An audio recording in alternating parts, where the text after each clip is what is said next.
passé, le présent et le futur ne sont qu'une illusion.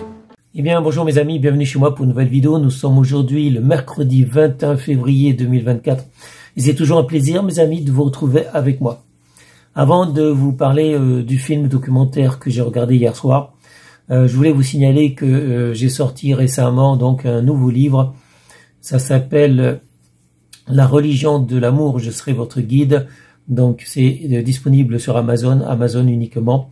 La version papier coûte 13,19 €. C'est disponible également en e-book pour 8 € et quelques. Et c'est aussi gratuitement en abonnement si vous êtes abonné donc au livre d'Amazon e-book. Voilà, vous pouvez l'avoir gratuitement, le télécharger gratuitement si vous avez un abonnement mensuel pour les livres e-book. Sinon, c'est 13,19 € donc en version papier et un peu plus de 8 € en e-book. Voilà, donc maintenant que ceci est fait, je vais vous parler d'un film documentaire que j'ai regardé hier soir sur Netflix. Ça s'appelle Einstein et la bombe. C'est disponible depuis le 16 février 2024 sur Netflix. La durée, c'est 1h16 minutes. Le genre, c'est documentaire drame. C'est avec Albert Einstein, Aida McArdle, Leo Ashizawa. Le titre original, c'est Einstein and the Bomb. Et c'est numéro 5 des films aujourd'hui sur Netflix. Maintenant, voici de quoi ça parle. Que s'est-il passé quand Einstein a fui l'Allemagne nazie? Ce docu-fiction dissèque la pensée d'un génie torturé à partir de ses déclarations et d'images d'archives. Bon, Einstein, il est mort, lui, le 18 avril 1955 à Princeton.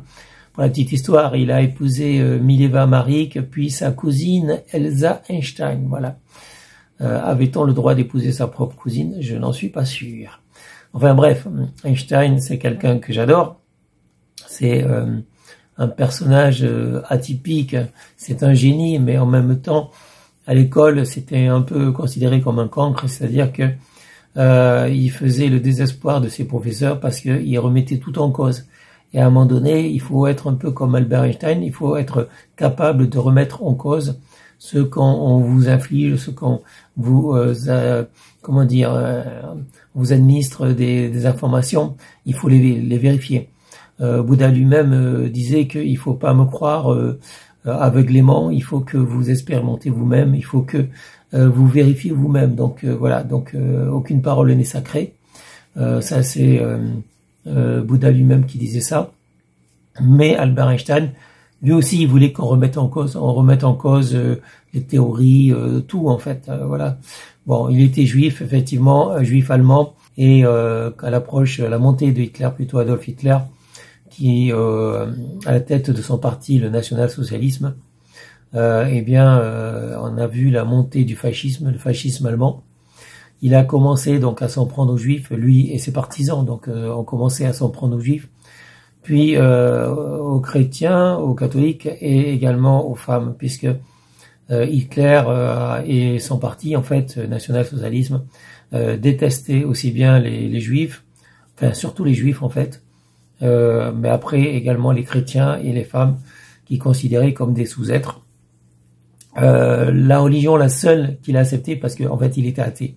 Adolf Hitler était athée, donc il ne croyait en rien, mais il s'était pris, d'affection, si on veut, pour l'islam et les musulmans, et il a passé évidemment un accord avec le plus grand dirigeant de l'islam à l'époque, j'oublie son nom d'ailleurs.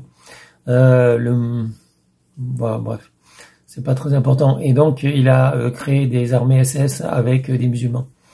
Et donc il a, je crois que c'est le grand moufti de Jérusalem qui lui a soufflé la solution finale pour exterminer les juifs.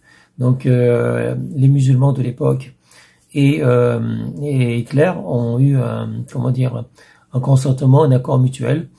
Parce qu'ils avaient tous les deux la volonté d'exterminer les juifs.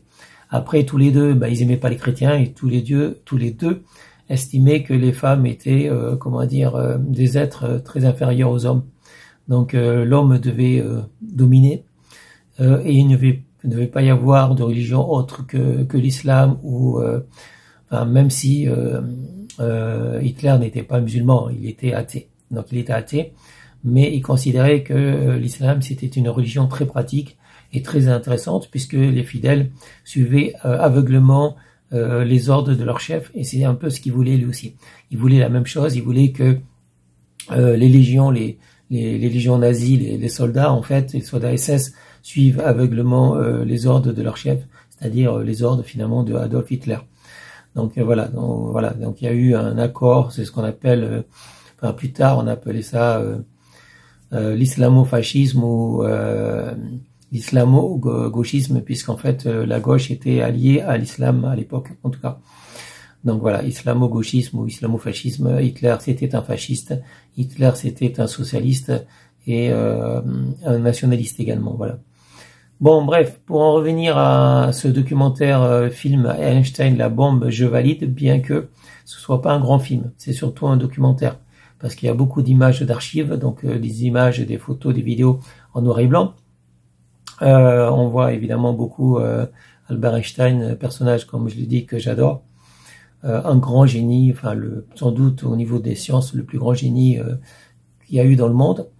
Mais auparavant, moi j'aime bien Léonard de Vinci qui était un génie de son époque, un visionnaire donc et qui avait des multiples talents, aussi bien dans le domaine de la peinture que dans la science et dans d'autres arts également, voilà. Donc voilà, Léonard de Vinci, j'espère qu'il y aura un film, à moins qu'il y ait déjà eu un film et que je l'ai pas vu. Donc je vais faire des recherches sur les génies de leur temps comme Léonard de Vinci, Einstein, il y a peut-être eu d'autres films, je ne sais pas. En tout cas, Albert Einstein et Léonard de Vinci sont ceux que je préfère, les personnages de l'histoire que je préfère, voilà. C'est vraiment des génies et c'est des gens quand même assez simples, avec beaucoup d'humour en fait, tous les deux. Léonard de Vinci savait séduire. Bon, les gens savent peut-être ou savent pas qu'il était homo. Léonard de Vinci était un personnage assez particulier, même quand il était enfant. Et Albert Einstein également. Donc c'est des personnages assez particuliers, très émouvants, très sensibles, et personnellement que j'adore. Je valide donc Einstein la bombe. Cela dit, ça plaira pas à tout le monde. Ça va pas plaire à tout le monde parce que il y a pas d'action, il y a pas de enfin c'est pas, il y a quelques personnages qui sont joués par des acteurs, puisque évidemment le film est en partie en couleur, donc quand c'est en couleur évidemment c'est pas les personnages de l'époque, les hommes et les femmes de l'époque qui jouent leur propre rôle, mais c'est des acteurs qui jouent le rôle donc de ces personnages importants pour ce film en fait. Mais il y a beaucoup de documentaires, il y a quand même la moitié qui consiste à montrer des photos, à montrer des vidéos, enfin des vidéos de l'époque en fait, voilà, des images de l'époque. Et donc c'est un film qui va pas plaire à tout le monde, c'est surtout un documentaire mes amis, un documentaire film. Donc pour ceux qui s'intéressent à Albert Einstein, évidemment, ça va leur plaire, comme moi. Moi ça m'a plu. Pour ceux qui n'ont pas grand chose à faire de Albert Einstein, évidemment, je pense qu'ils vont se tourner vers d'autres films ou des séries. En tout cas, voilà, ce sera tout pour cette vidéo. Je vous souhaite à tous une bonne journée, restez en sécurité, portez-vous bien. Et je vous dis à bientôt pour une prochaine vidéo. Salut mes amis, ciao ciao, bye bye. Je n'aurais jamais contribué à ouvrir cette boîte de Pandore. La bombe atomique était-elle le prix à payer pour la paix ?